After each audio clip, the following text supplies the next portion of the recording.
नमस्कार प्रिय मित्रों, मैं ज्योतिषकार कमल आप सबका हार्दिक अभिनंदन करता हूं आपके अपने इस प्यारे यूट्यूब चैनल अलौकिक साधनाओं में। दोस्तों, हमारे आदरणीय मित्र प्रयागराज से दिव्य दृष्टि साधक भगवान की कृपा से ऐसे गजब के साधक हैं कि उनको भारत में प्रथम मंत्राचार्य की उपाधि मिली हुई है।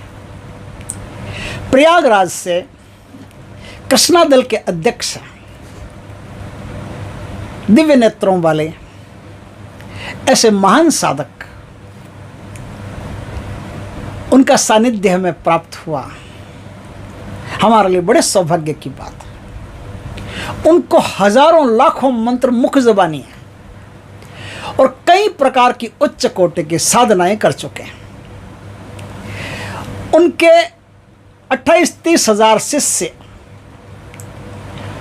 और बहुत ही भले आदमी, बहुत ही टॉप के आदमी, बहुत ही अच्छे आदमी। ऐसे इंसान धरती पर पैदा होते हैं तो धरती धन्य हो जाती। उन्होंने एक साधना बताई, जिस साधना से बड़ा काम हो 8 दिन में पूरा हो जाएगा। उन्होंने अपने कई शिष्यों को ये साधना करवाई और मुझे भी इस साधना में उन्होंने पारंगत किया। 8 दिनों में शक्ति के दर्शन हो जाएंगे। 8 दिनों में शक्ति के दर्शन हो जाएंगे, ये पक्का है। दर्शन ना भी हो तो भी आपको कुछ न कुछ अनुभूतियां, कुछ न कुछ अनुभव होंगे जरूर, और उन अनुभवों के बाद में आपको देवी के दर्शन भी हो सकते हैं। आपका काम तो 100% होगा ही होगा, भगवान के दया से, इसमें कोई दो राय नहीं है। काम आपका गरीबी से संबंधित हो, कोर्ट से संबंधित हो, आपका कोई शादी विवाह नहीं हो रहा, काम कोई भी हो आपका दुनिया का, वो काम आपका हो जाएगा श्रद्धा से, विनम्रता से, पूरे विश्वास से। यदि आपने इस साधना को कर लिया तो 9वां दिन नहीं आएगा, भगवती की कृपा से 8 दिन में आपका काम हो जाएगा। ये एक शक्ति की साधना है और उन्होंने इस साधना को इतने सरल ढंग से बताया है कि यदि इनको कर लिया जाए तो साधक को फिर पलट के नहीं देखना पड़ेगा।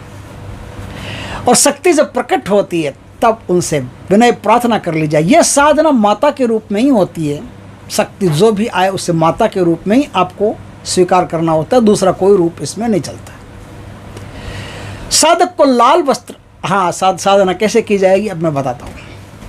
साधक को लाल वस्त्र धारण करके लाल कलर के आसन के ऊपर उत्तर दिशा की तरफ मुख रख करके इस साधना को करना है। साधना शुक्ल पक्ष के किसी भी सोमवार या शुक्रवार से शुरू होती है। साधना में आपको यक्षराज कुबेर का पहले पूजन करके, फिर शिवजी का पूजन करके, फिर इस साधना को शुरू करना पड़ता है। साधना में एक सुंदरतम देवी की तस्वीर आप अपने सामने लाल कलर के कपड़े को बिछा करके बाजोट के ऊपर उस पर आप विराजमान कर दें। ये चौकी आप एकांत कमरे में लगाएंगे जहां कोई भी आता जाता नहीं।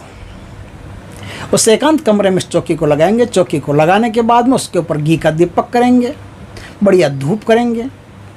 आपको इस साधना में 3 टाइम उपस्थिति देनी है, सुबह, दोपहर और रात 11 बजे से। सुबह का टाइम आप चुन लीजिए, 4 बजे करें तो आपकी मर्जी, 5 करें तो आपकी मर्जी, 6 करें तो आपकी मर्जी।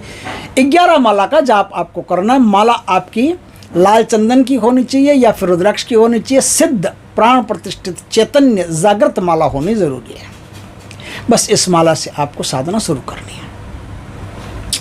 साधना में तीनों समय कनेर का एक लाल फूल, कनेर का एक पीला फूल आपको चढ़ाना है। तीनों टाइम कनेर का एक पीला फूल आपको चढ़ाना है। चढ़ा करके फिर इस साधना को आपको करना है। 8 दिन के भीतर आपको कई प्रकार के अनुभव होंगे। साधना के दौरान कुछ बातें हैं जिनका बहुत ध्यान रखना जरूरी है, वो मैं बता देता हूँ। साधना में तीनों समय खीर का भोग लगेगा।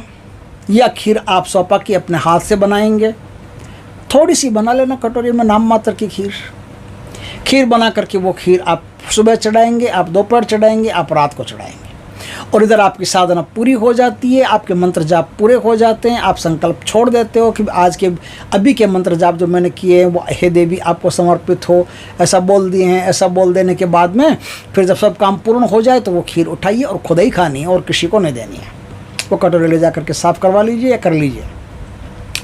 ऐसा तीनों टाइम करना है। ये भोग जो है वो आपको खुद ही खाना, और कोई इसमें भोग नहीं। एकदम सरल साधना है, एकदम उच्च कोटि की साधना है, बढ़िया ढंग की साधना है। पीला कनेर का फूल आपको चढ़ाना ही चढ़ाना है। बस इस प्रकार से साधना करनी है। देवी से माता के रूप में आने की प्रार्थना करनी है। माता के रूप में आकर के देवी आपके समस्त मनोरथों को पूर्ण करेगी, दर्शन देगी, अनुभव करवाएगी, आप पर कृपा करेगी, आपके साथ हमेशा बनी रहेगी।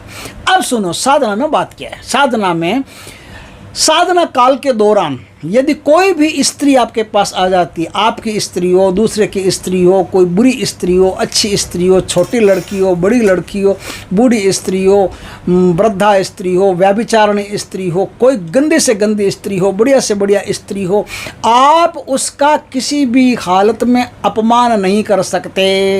यदि आपने उसका अपमान कर दिया तो साधना तो गई और बहुत कुछ गया।